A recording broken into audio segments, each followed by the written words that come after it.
સિટીની water body ખાતે જે આર્ટિફિશિયલ ગણેશ જોઈએ આખા દેશમાં અને આખા રાજ્યમાં અને એવી જ રીતે ભાવનગરમાં પણ આગામી 29 અગસ્ટથી 31 અગસ્ત 2025 એટલે કે 3 દિવસ નેશનલ સ્પોર્ટ્સ ડેનું આયોજન કરવામાં આવ્યું છે, જેની ટેગલાઇન છે હર ગલી હર મેદાન ખેલે સારા હિન્દુસ્તાન. એમાં 29 તારીખે જિલ્લાના જેટલા પણ સ્કૂલો છે, કોલેજ છે, એજ્યુકેશનલ ઇન્સ્ટિટ્યૂટ વગેરે છે ત્યાં રમતનું આયોજન કરવામાં આવશે. અને 29 તારીખે ખાસ આ પણ છે કે સ્પોર્ટ્સ જો ખેલ મહાકુંભ છે એના રજિસ્ટ્રેશન પણ સ્ટાર્ટ થશે. 30 તારીખે પોલીસ વિભાગ દ્વારા જે આપણો સિદ્ધસર સ્પોર્ટ્સ કોમ્પ્લેક્સ છે ત્યાં રમતનું આયોજન કરવામાં આવશે, જેમાં મોટાભાગના પોલીસના અધિકારીઓ કર્મચારીઓ વગેરે ભાગ લેશે અને એના સિવાય બીજા અધિકારીઓ પણ ભાગ લેશે. અને 31 તારીખે બીએમસી કોર્પોરેશન તરફથી અને જિલ્લા તરફથી સન્ડે ઓન સાયકલનું આયોજન કરવામાં આવશે, જેનો રૂટ લગભગ 8 થી 9 કિલોમીટર નક્કી કરવામાં આવ્યું છે. અને આ સાયકલ જે સન્ડે ઓન સાયકલની રેલી જે છે આ સવારે લગભગ 6 વાગ્યાથી શરૂ થશે.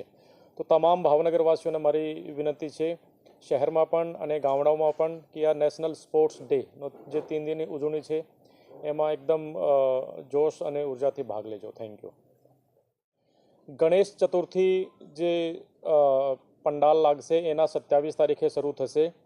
તો એના માટે સરકારે આયોજન કર્યું છે કે આ વખતે 4 જે મોટી મહાનગરપાલિકાઓ છે, રાજકોટ, સુરત, અહેમદાબાદ અને વડોદરા, આ સિવાય જે 29 જે જિલ્લાઓ બાકી બચ્યા છે એના માટે પણ પ્રાઇઝનું મીન્સ કે કર્યું છે.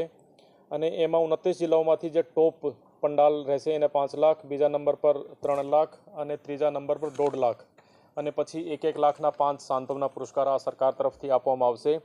એમાં જે પંડાલો છે આ શું સામાજિક સંદેશ આપી રહ્યા છે, કેટલા ઇકો ફ્રેન્ડલી આ વસ્તુનો ઉપયોગ કરે છે, કેટલીક દેશભક્તિ કે ઓપરેશન સિંદૂર વિશેની માહિતી આપે છે, કેટલીક સ્વદેશી વસ્તુનો ઉપયોગ કરે છે, અને સ્થાનિક વહીવટીતંત્રની પરમિશન લીધી છે કે નહીં લીધી અને ક્યાં કર્યું છે, એટલે કે લોકોને અડચણરૂપ ના થાય.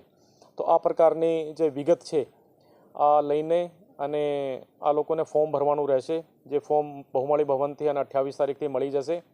અને એના આધારે અહીંયાની કમિટી ઉપર ગાંધીનગર મોકલશે અને પછી એમાંથી એટલે કે નક્કી થશે અને એના આધારે પ્રાઇઝ મળશે.